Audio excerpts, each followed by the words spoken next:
All right, welcome to the channel. I hope that you're having a wonderful afternoon. Shabbat Shalom to those of us who are celebrating Sabbath. For most of us, it should be the end of Sabbath by now, but I hope that wherever you are in the world, you are having a wonderful day. All right, guys, so a lot has been going on, a lot, all right, concerning changes in Ghana, then changes that came back after the last change. And so I just haven't had a chance to get back to you guys. And I took my time because I want to point out some other things that you guys need to know, all right?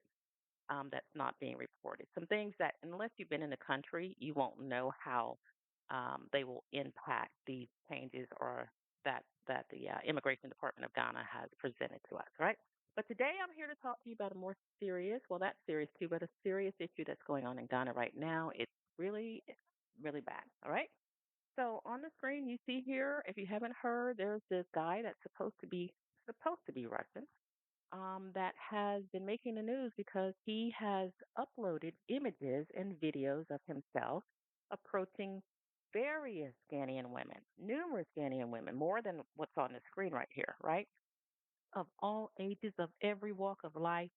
And basically, within 30 seconds, he has been able to pretty much convince them to go with him to his room. And he's had sexual experiences with many of them, if not all. All right. Personally, I think that this guy is a predator and needs to be arrested. And Ghana actually agrees. And they have issued um, a warrant, I guess, if you would say, international warrant for his arrest. So it's also reported that he has traveled to Kenya, right? And then there's also a report of an arrest. But most people, or many people, believe that it's a fake arrest. And if you saw the video, if you see the video, you'll understand why. But what I want to do today is I just want to go over what Ghana has to say about this. And then I'll give you just little take on this, my personal take. So you see that these women here, they come from all walks of life, guys, and young and old. He promised some of them that they would be models. Others, he just walked up to them and said, "Follow me. I want to spend time with you." And that says a lot about the culture. It says a lot about the women. It says a lot about the power of whiteism.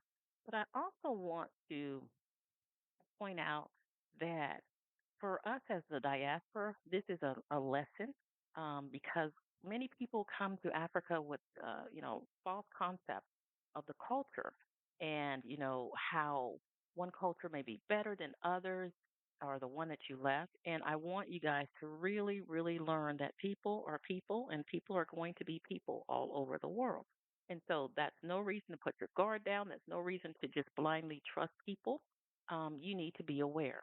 And as the book of Ecclesiasticus, not Ecclesiastes, Ecclesiasticus in the original King James Bible, you'll find that it says never trust your enemies. And who's your enemy? Someone who has proven that they were and have been enemies to us, okay? And enemies come in all colors, okay? But some are prone to certain behaviors. And so we need to keep that in mind. All right, so let's hear what the Ghana Child Protection or one of those agencies has to say about this. Okay, I'm going to try to enlarge this so we can see it. Hopefully, it will. And unfortunately, it's not cooperating. So I'll try to read this here, but it's a statement from the Ministry of Gender and Children and Social Protection on digital sexual exploitation. And it states here that the Ministry of Gender and Children and Social Protection has taken note of reports involving a foreign national who allegedly engaged in sexual activities with some Ghanaian women and recorded and circulated these acts without consent. All right. Preliminary information indicates that the individual may not currently be within the country's jurisdiction, and it's been reported that he was in Kenya. There's also reports that he's been arrested, but the person in the video has either changed their hair or they have been in that country for a while, and so they were able to grow their hair out. So, yeah. But it says this, however, does not reduce the seriousness of the alleged conduct of the state or the state's can't see this because it's so small, responsibility to pursue accountability. Excuse me, guys. All right. So the non consensual recording and distribution of intimate images is a criminal offense and a clear violation of dignity and privacy. And then they go on to speak about how they have already had programs like this in place to deal with people who do such things. And this case will fall under that act. All right. And then skipping down to here, it says the ministry continues to work with the Ghana Police Service, relevant security agencies or institutions, and uh, international partners to explore all lawful options available, including cross border cooperation and a mutual legal assistance. All right. So I'm going to put this up on my channel community page. You can see that, guys, and along with the phone numbers where you can contact them. But please be mindful that this stuff goes on all over the world. And I'm just happy that, most of these women are still alive because it could have ended very, very ugly. And I hope that the Ghana police and the Kenyan police and investigations, the CID in Ghana, will explore other options that this person may not even be Russian. Maybe he's speaking with a fake Russian accent. Um, Maybe he's military, and don't just look for passports, look for military IDs, which they can travel with those. But I find it interesting that he traveled to both Ghana and Kenya, which both have military agreements with the United States of America. All right. And then we have to keep in mind that Russia is growing its presence on the African continent. And so some people may have an interest in tarnishing that relationship that they may build with Africans. Okay. I personally believe that Africans need to work on building relationships with other African nations first. Okay. Let's strengthen those relationships before trying to build with others.